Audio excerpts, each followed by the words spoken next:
La historia de la espada, el árbol, la piedra y el agua. Mordisquea la pipa el viejo Antonio. Mordisquea las palabras y les da forma y sentido. Habla el viejo Antonio. La lluvia se detiene a escuchar y el agua y la oscuridad dan un reposo. Nuestros más grandes abuelos tuvieron que enfrentar al extranjero que vino a conquistar estas tierras. Vino el extranjero a ponernos otro modo, otra palabra, otra creencia, otro Dios y otra justicia. Era su justicia solo para tener él y despojarnos a nosotros. Era su Dios el oro. Era su creencia, su superioridad. Era su palabra la mentira. Era su modo la crueldad. Los nuestros, los más grandes guerreros se enfrentaron a ellos. Grandes peleas hubo entre los naturales de estas tierras para defender la tierra de la mano del extranjero. Pero grande era también la fuerza que traía la mano extraña. Grandes y buenos guerreros cayeron peleando y murieron. Las batallas seguían. Pocos eran ya los guerreros y las mujeres y los niños tomaban las armas de los que caían. Se reunieron entonces los más sabios de los abuelos y se contaron la historia de la espada, del árbol, de la piedra y el agua. Se contaron que en los tiempos más viejos y allá en las montañas se reunieron las cosas que los hombres tenían para trabajarse y defenderse. Andaban los dioses como era su modo de por sí, o sea que dormidos estaban porque muy haraganes eran entonces los dioses, que no eran los dioses más grandes, los que nacieron el mundo, los primeros. Estaban el hombre y la mujer gastándose en el cuerpo y creciendo en el corazón en un rincón de la madrugada. Silencios estaba la noche. Callada se estaba porque ya sabía que muy poco le quedaba. Entonces habló la espada. Una espada así. Se interrumpe el viejo Antonio y empuña un gran machete de 2 filos. La luz del fuego arranca algunos destellos, un instante apenas a la sombra. Luego, sigue el viejo Antonio. Entonces habló la espada y dijo: Yo soy la más fuerte y puedo destruirlos a todos. Mi filo corta y doy poder al que me toma y muerte al que me enfrenta. Mentira, dijo el árbol. Yo soy el más fuerte. He resistido el viento y la más feroz tormenta. Se pelearon la espada y el árbol.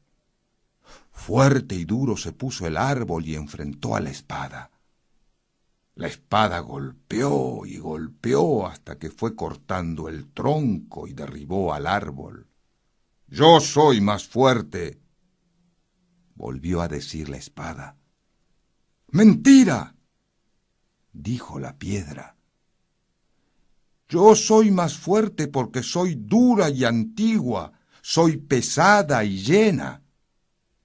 Y se pelearon la espada y la piedra. Dura y firme se puso la piedra y enfrentó a la espada.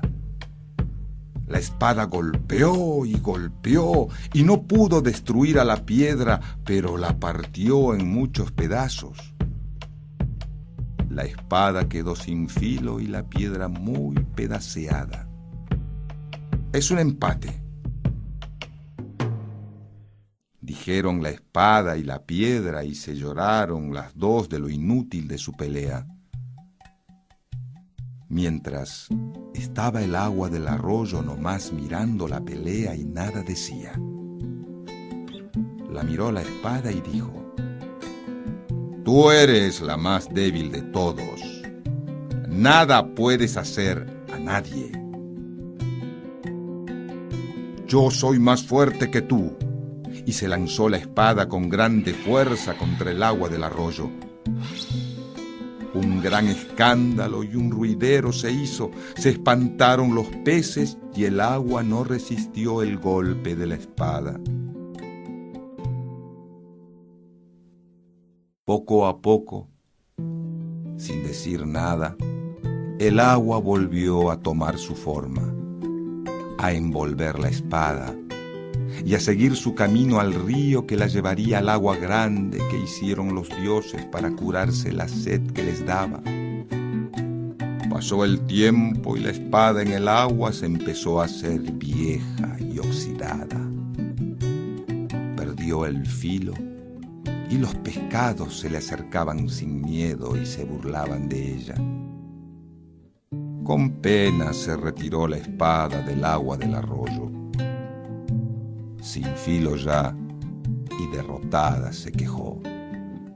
Soy más fuerte que ella, pero no le puedo hacer daño y ella a mí, sin pelear, me ha vencido. Se pasó la madrugada y vino el sol a levantar al hombre y a la mujer que se habían cansado juntos para hacerse nuevos. Encontraron el hombre y la mujer a la espada en un rincón oscuro, a la piedra hecha pedacera, al árbol caído y al agua del arroyo cantando. Acabaron los abuelos de contarse la historia de la espada, el árbol, la piedra y el agua, y se dijeron: hay veces que debemos pelear como si fuéramos espada frente al animal. Hay veces que tenemos que pelear como árbol frente a la tormenta. Hay veces que tenemos que pelear como piedras frente al tiempo. Pero hay veces que tenemos que pelear como el agua frente a la espada, al árbol y la piedra. Esta es la hora de hacernos agua y seguir nuestro camino hasta el río que nos lleve al agua grande donde curan su sed los grandes dioses, los que nacieron el mundo, los primeros. Así hicieron nuestros abuelos, dice el viejo Antonio. Resistieron como el agua resiste los golpes más fieros. Llegó el extranjero con su fuerza, espantó a los débiles, creyó que ganó y al tiempo se fue haciendo viejo y oxidado. Terminó el extraño en un rincón lleno de pena y sin entender por qué, si ganó, estaba perdido. El viejo Antonio vuelve a encender la pipa y la leña del fogón y agrega: así fue como nuestros más grandes y sabios abuelos ganaron la gran guerra al extranjero. El extraño se fue. Nosotros aquí estamos como el agua del arroyo, seguimos caminando al río que habrá de llevarnos al agua grande, donde se curan la sed los más grandes dioses, los que nacieron el mundo, los primeros. Se fue la madrugada y con ella el viejo Antonio. Yo seguí el camino del sol a occidente, bordeando un arroyo que serpenteaba hasta el río. Frente al espejo, entre el sol del amanecer y el sol del atardecer, está la tierna caricia del sol de medianoche. Un alivio que es herida, un agua que es sed, un encuentro que sigue siendo búsqueda. Como la espada del cuento del viejo Antonio, la ofensiva gubernamental de un febrero entró sin ninguna dificultad en tierras zapatistas. Poderosa, deslumbrante, Con hermosa empuñadura, la espada del poder golpeó el territorio zapatista. Como la espada del cuento del viejo Antonio, hizo gran ruido y escándalo. Como ella, espantó a algunos peces. Como el cuento del viejo Antonio, su golpe fue grande, fuerte e inútil. Como la espada del cuento del viejo Antonio, sigue en el agua, se oxida y envejece. El agua sigue su camino. Envuelve a la espada y, sin hacerle caso, se llega hasta el río que habrá de llevarla hasta el agua grande donde se curan la sed los más grandes dioses, los que nacieron el mundo, los primeros.